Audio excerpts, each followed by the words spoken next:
NBA, NFL, traveling the world doing this thing. So how did it start? CJ, give CJ a little camera time. Yeah. Nobody will give CJ. Yeah, let's give CJ some camera time.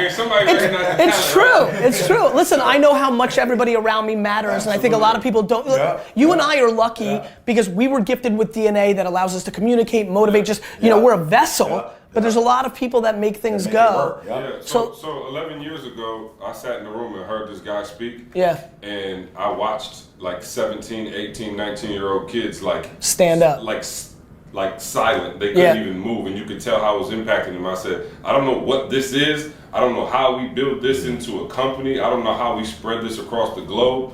But I'm down to die trying with you. I believed in the message that much, and from that day forward, we were just like, all right, let's figure it out. Let's get it. And so, how did you get to that? So it was him speaking. Absolutely. So how did you get there? What was that about? Yeah, I got college. It was so funny.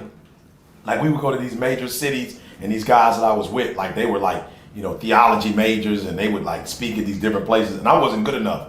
So I would speak at like the flea markets, you know what I'm saying? I would speak. How did you even begin to think about First of all, you said you didn't even start talking to your dad till you're 30. You look 30 now. How old are you? I'm 45. Yeah, 45. That's great. Yeah. So why did you start speaking at a flea market or the corner? Like, why did that even happen? I think for me because, somebody had spoken to me when I was about 17 years old, and they literally saw this. Like when I was 17, sleeping in abandoned buildings, not taking showers, eating out of trash cans, they were like, yo, you got something. And I was like, well, what is that? You know what I'm saying? They were was that the first time you that was the first time. Yeah. It's an older man who was like, yo, you can do it. So he helped me to get my GED, sent me out to college. And who was this man? His name was PC Willans. He was a pastor at a local church that I kind of went to every now and then with one of my homeboys. And it was just unbelievable. He helped me get my GED, sent me 780 miles away from Detroit.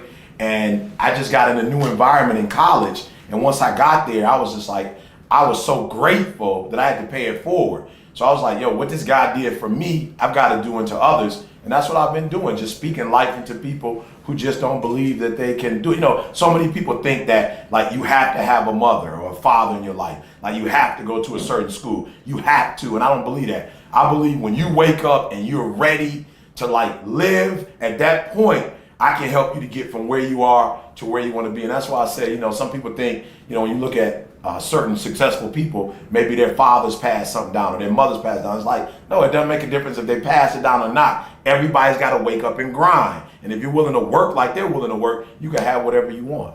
Agreed. So like one thing that is interesting to me sitting here, something literally popped in my mind, which is, I don't know if you've ever heard this, your crew's ever heard this.